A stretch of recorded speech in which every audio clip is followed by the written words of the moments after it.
There are people I know that they know they are missing these accounts. Yeah.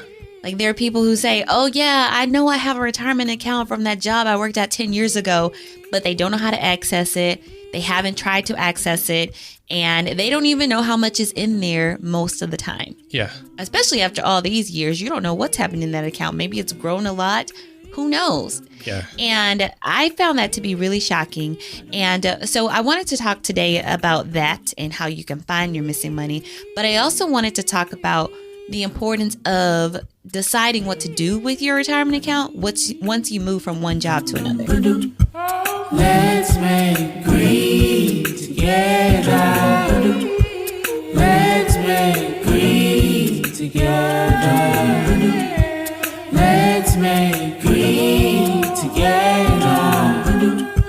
Let's make green together. What's up, guys? Welcome to Black and Brown Make Green. I'm Natasha. And I'm Damien. And I was reading this article about retirement accounts, and it talked about these missing 401k accounts. And the article said that there were 29.2 million lost retirement accounts holding a whopping $1.65 trillion in assets. Man. So basically it was saying that people have forgotten about these accounts. They left them behind when they changed their jobs, and they're just sitting there out there in the space somewhere, and it's over $1.65 trillion. Yeah, that's huge. That's missing. And I'm sure that whoever has missing accounts could use those missing accounts. Oh, yeah. So I don't think I've ever had a missing retirement account, but now that I read this, I'm like, maybe I should check. Maybe I should just go to this website and see if I find anything. I don't think I have anything, but maybe. Yeah, I guess you never really know, right? You never know. Maybe there was one opened when I worked at the credit union at one time, and I just didn't know that I had it set up. Yeah, and that's kind of a problem, right? Because when you're first starting to work, you don't realize like all the mechanics of having and owning and funding these things. It's difficult. It's tricky. Yeah. But if I had something missing, I definitely want to go find it. But there are people I know that they know they are missing these accounts. Yeah. Like there are people who say, oh yeah, I know I have a retirement account from that job I worked at 10 years ago, but they don't know how to access it. They haven't tried to access it, and they don't even know how much is in there most of the time. Yeah. Especially after all these years, you don't know what's happened in that account. Maybe it's grown a lot. Who knows? Yeah. And I found that to be really shocking. And so I wanted to talk today about that and how you can find your missing money. But I also wanted to talk about the importance of deciding what to do with your retirement account once you move from one job to another. Yeah, gotcha. Yeah, And that's something that you just did. You just moved from one job to another. So let's talk about your experience. What did you decide to do with your 401k account from your old job? Yeah, I was just going to say that I just went through that. So it's kind of timely for me. Mm-hmm. So I switched jobs. So for the listeners, I switched jobs recently. We talked about it a few episodes ago. Switched jobs recently, and I had a decision point to make. I'm leaving one job, and I can leave my 401k with them, let them still administer it, or I can roll it over into a rollover IRA, mm-hmm. and then I administer it. Then I own it, right? And it was a difficult decision for me because the previous 401k had some good options. It was a good 401k, and I was actually happy with it. I would have been happy leaving it there. But in the end, I decided to go ahead and roll it over into an IRA so that I can have more control. I have more control over the options, the investments that are available. There are any kind of asset class that I want. And they have lower expense ratios. So that was the end reason that led me to making that decision. Okay, so just to clarify something you said, you talked about a rollover IRA. So an IRA is an acronym for Individual Retirement Account. And there are traditional IRAs, there are Roth IRAs, and then there's a rollover IRA. And that rollover IRA is when you're taking an old retirement account and you are rolling it over, you're transferring it into an IRA. And so that's what you decided to do so that you could have more control over the things that you could invest in? And were there any other reasons besides like having that control that made you decide to move it from the 401k to the IRA? Yeah, there were because the 401k that's administered by my company, they're in control of it, right? Like I said, and they can go ahead and choose to move that to a different company, a different brokerage, and I don't have any say in that. It just moves, right? It moves under me, and it's still mine, right? Like it's still my 401k, but it moves without without any input from me. Yeah. So just to clarify what you're saying, so typically your employer, if they provide a 401k, they have a 401k provider. And so it might be, I'm trying to think of the old name of mine. I want to say it was like Net Benefits or something. Yeah. That may not be the real one. So let's just say Net Benefits is the provider of the 401k. But at some point, the company might say, oh, we're not going to use Net Benefits anymore. We're going to use some benefits, some other company over there. Yeah. And what some benefits offers compares to Net Benefits may be different options of things to invest in. And those options may come with higher fees compared to the previous options that you had. Yeah. So I know you didn't really mention this, but one of the reasons why you might consider rolling your 401k over is because of the fees that exist within your employer's 401k. That was one of the primary reasons why I chose to roll it over, because with the fees, you're basically getting charged, right? You're having to pay money to house your whatever it is, your retirement account in these brokerages, right? And the fact that you have to pay means that there are different prices you can pay based on whatever you choose. And I just wanted the lowest possible thing to pay out on, the lowest possible expense ratio. So typically in your retirement account, you might have, say, 20 to 25 different funds to choose from. And typically those funds will have an expense ratio tied to each one. And the expense ratio is the percentage you're going to be charged for purchasing that particular fund. So you might have like a small cap fund or a large cap fund, and the expense ratio might be 0.35 or 0.50 or 1.5. And the lower that number is, the lower the fees are that you're going to be charged on that purchasing of that fund. And sometimes, so you might find that the fees, the expense ratios are higher in an employer's options versus buying a similar type of fund in a brokerage such as Fidelity or Vanguard inside of an IRA, just because you have more options available to you. Right. And so it's important to look, right? They say to diversify your selections. And when you diversify, you have to look at each and every single stock ticker's expense ratio to understand how much you're paying out, how much you're shelling out to have like a person manage this, or if it's tracking an index, how much that is going to cost you. So it differs, right? It differs based on a lot of factors, and you need to be informed of that because you're losing money based on what that expense ratio is. Mm-hmm.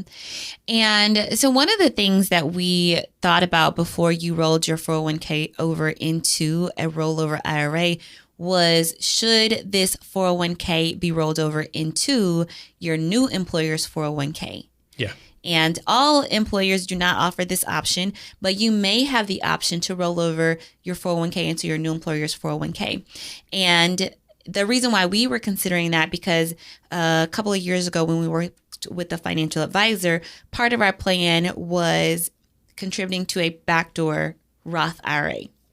Yeah. And a backdoor Roth IRA contribution happens when you essentially are over the income limit to contribute directly to a Roth IRA. And so there's this tax loophole where you can do what's commonly called a backdoor Roth IRA. But if you are doing a backdoor Roth IRA, you don't want to have any money inside of a traditional IRA, which is essentially what the rollover IRA is, because it was the pre-tax money. And so that was one of the considerations was, okay, do we want this money to go 401k to 401k so that we can do the backdoor Roth IRA? Yeah, so you're throwing out a lot of stuff, and it's confusing. I'm already confused. I'm already like 10 steps behind. Let's talk about it. The traditional Roth, backdoor Roth. What are those? So a traditional IRA is an individual retirement account that is pre-tax money. So whatever money you put into it today, you're not taxed on it until you take it out during retirement. Okay. So traditional IRA is going to be taxed later. The Roth IRA is money that you're investing that's already been taxed. So you're paying the taxes on it right now today, and that money in the Roth IRA is going to grow tax-free. When you take it out, it's tax-free. So you will not pay any more taxes on the Roth IRA.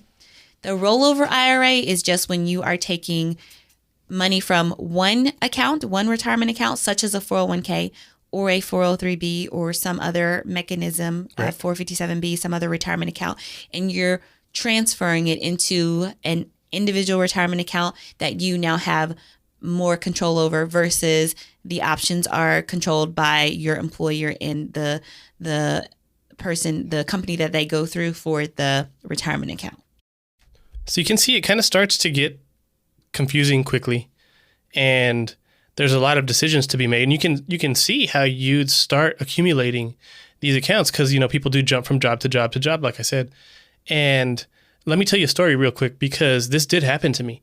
I jumped from one job to another job a long time ago, and in that jump, I left my 401k with my previous company's administrator, right? And I didn't log into it for probably 5 years or something like that, a long time. And then I remembered about it when I was starting to get organized, and I said, I need to go log into that and see what it's doing, where it's at, and how to, get it out or do whatever I need to do with it. And lo and behold, I could not do that. I tried to log in. It denied me. I tried to reset my password. It didn't work. And then I got scared. I was like, well, what happened to it? How could this have happened? Where did it go? Did it close on me? And I ended up having to call someone in HR at my previous company and figure out the details. And it ends up they had a different administrator. They just moved it to something that was cheaper for them. So this is the exact case that we're talking about when you have the many, many trillions of dollars, $1.65 trillion lost. Like, if I hadn't been so stubborn to chase it down, like, it would have been gone. And I don't remember how much it was. It was, some tens of thousands of dollars, but, it would have been gone. It would have been up in the air. Yeah. So luckily you found your money, but if you're trying to figure out, do I have money? Or if you just don't remember that company, you can't get in touch with them, there is something called the National Registry of Unclaimed Retirement Benefits. Cool. And at that website, you can put in your information and they'll help you figure out where you have unclaimed money, if you have unclaimed money. And so that's one resource that you can tap into if you're like, I don't even know where to start. So you could just start there and see what you come up with. The fact that there's a website to help you with this indicates that this happens commonly. It's prevalent. Yeah. And so in that same article that I was reading, it also had a couple of other options of how you can find that unclaimed money. And it mentioned the Pension Benefit Guarantee Corporation. And then it also mentioned the Department of Labor having some type of abandoned plan search tool. I've not used any of these because I don't believe I have any missing plans out there that I've contributed to, but they're definitely something to look into if you know that you have retirement accounts that are back there missing and you don't really know the first place to start to try to track them down. Yeah. Yeah, because this was the case that I was in, right? Like, I was like, I know I have this thing. I don't remember exactly where it is or how to get to it. I just know it's there somewhere. Yeah. So first off, if you know you are changing jobs, it's probably good to think about, okay, what am I going to do with this old retirement account that I have here? Am I going to leave it with this company, or am I going to roll it over to my new company's plan? Am I going to open an individual retirement account to put it into? And to really have a plan so that you can keep up with that money. And the IRS has this really cool rollover chart that helps you know if you can roll over an account. So for instance, if you have a SEP IRA and you're trying to roll it over, it'll tell you, yes, you can, or no, you can't, depending on what you're trying to roll it over into. And sometimes there'll be a number of years you have to wait to roll over some types of accounts. So it'll tell you all that information on there. So there's definitely resources out there to help you make it easy. I know it's really hard for a lot of people to look at their retirement accounts and to do anything with them, but it's really important to keep track of it so that you can have a consolidated system or an organized system. It doesn't have to be consolidated, an organized system, so you know, okay, this is what I have. This is what's going to help me get to retirement. But one of those reasons why you might roll it over is because of that consolidation that I was just mentioning. Yeah. Yeah. And that, to be honest, that's an important piece because if you consolidate it, that means you have less to juggle, right? Like you're looking at fewer things and it's easier to manage. It's easier to remember. It's easier to move if you choose to move it. Yeah. If your new 401k plan has really good options, the expense ratios are low, they are things that you are interested in investing in, then rolling it over into that 401k may be the best choice for you because you just have one thing to keep track of. Yeah. But if you're in the situation where expense ratios are high, you're looking at 0.50 expense ratios in your new retirement account and higher, then you might decide, you know what, I'm going to go ahead and open up that rollover IRA with Fidelity, with Vanguard, with Charles Schwab, whomever you choose. And then you may be able to find some funds that are cheaper for you and that still suit your needs. Yeah. Yeah. Like an order of magnitude cheaper in the expense ratio. So, that's just more money going to you, more gains. So if you have missing money out there, I highly recommend you go looking for it. Or if you're like, I don't know, go look for it. I might just go to one of these sites myself and check and see, do I have anything missing? Mm-hmm. Just to be sure, because if there's something that has your name on it, then I'm sure you want it, especially this money that can help you once you get to retirement. Yeah, definitely. And you worked for it and earned it already. Yes. All right. If you enjoyed this episode, please share with a friend. Join us for the next one, and let's make green together. Let's make green together. Let's make green together. Let's make green together. Let's make